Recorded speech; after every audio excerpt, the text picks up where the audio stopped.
Hello, everyone. Welcome to Cherry the Geek TV. I'm Joe Vanourney. Today we are joined by Samuel Jefferson. He is the co-creator and head writer of a brand new medical drama called Berlin ER. First two episodes premiere globally on Apple TV Plus on February 26th. Samuel, welcome to Cherry the Geek TV. Hello. You could just follow me around and say that. I want to read. That would be great. Talk about the show. There's been a lot of medical dramas on TV in the past, right? So talk about Berlin ER, kind of give people a quick overview of what the show is and how does it differentiate itself and make it as unique compared to other medical dramas that people might be with. Thank you. Good question. I think I used to be a doctor is the first thing. So I worked in the emergency room. So there's some authenticity there, some truth to it that I don't think you can fake or is very hard to fake. We wanted to make a slightly more true medical show. I think a lot of the medical shows that are still good in their own way, that are a little bit more soapy or a bit more clinical, everything's a bit too clean, all the doctors are a little bit too emotionally Teflon coated. And the truth for me of medicine was that it's really gritty and confusing and quite contradictory and very emotional.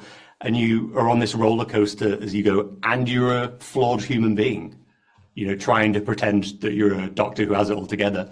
And I didn't see that on screen enough, I think. So part of the reason that we wanted to do the show was to authentically show how tough it is, but also the fun side of it, the camaraderie, the gallows humor, and sort of just fall into the real world of what a medical show can be. And so I think we got very close to it, if not did it. And when I watch it, it feels true to me, to the experiences I had as a doctor, I think.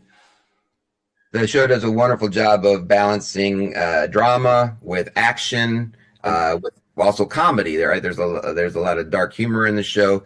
Talk about creating that balance. Yeah, it was very, very important for me. I think me as personally as a writer, I can't help but write with wit, is how I say it, because I think most dramas that I watch, the good ones, have quite a strong comedic element, I would say. Like, I'm a big fan of The West Wing, Sorkin, generally, and a lot of his shows are dramas, but very witty and funny. And I think you could even call them comedies at some point. And I think with this show, I was always trying to make sure we lent not just into the drama and not just the tough stuff, but also had that wit. Because I think also human beings are like that. Like, my experiences working was that you would have a lot of this kind of high school playfulness and banter, then see something really horrific and scarring, and then you would go back to the banter, and that's what the job was like. And I think most people in the world try and lead with a bit of amusement and to try and like people and be liked. So I think putting that on screen was really important for me, that we didn't want to be too somber. And so I'm glad that it worked for you. Yeah, it was a long task to balance that. And every stage, even to the editing, really balancing, fine-tuning that. Yeah. I want to talk about one of your main characters, Dr. Ben Weber. Very interesting character, very flawed character. He's got addiction issues. I think this is it's portrayed very differently, the addiction in your show than in most television. I think the closest way I think I could compare it to would be like Trainspotting or Requiem for a Dream, the way you portray his addiction issues. Talk about and then there's a scene in episode 5 where he's under the influence. He's called to perform a procedure, and you're just watching, and it's the most tense, gripping scene because you're just like, oh, you're in no condition to do this, and you're just like, oh. So talk about creating that character. Yeah, it's terrifying to watch. I agree. That still gives me palpitations. Thank you for the compliment. Trainspotting was a reference of ours. Trainspotting as a film is really, if you looked at it on paper, is incredibly bleak, but is wildly entertaining. And there's something about it that just works. And it was quite a strong influence on me when I was thinking about the show.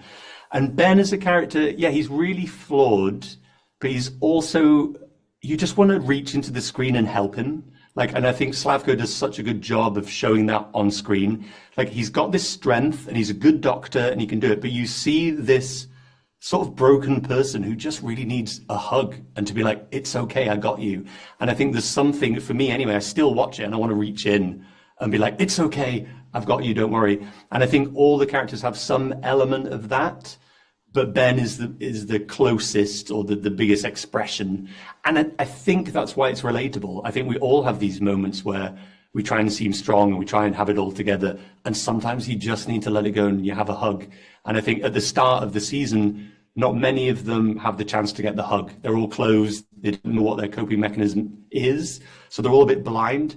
And then by the end of the season, they've all opened up their humanity a bit, and they're allowing themselves to be flawed. And for me, I love flawed characters. I think humans, even when we're very good, we're still flawed. So I think that they make the most interesting characters, the flawed ones, I think.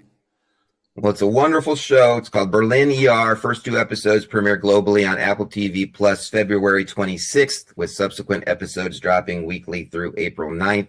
Samuel, thanks so much for chatting with us. Thank you so much. Pleasure. TV.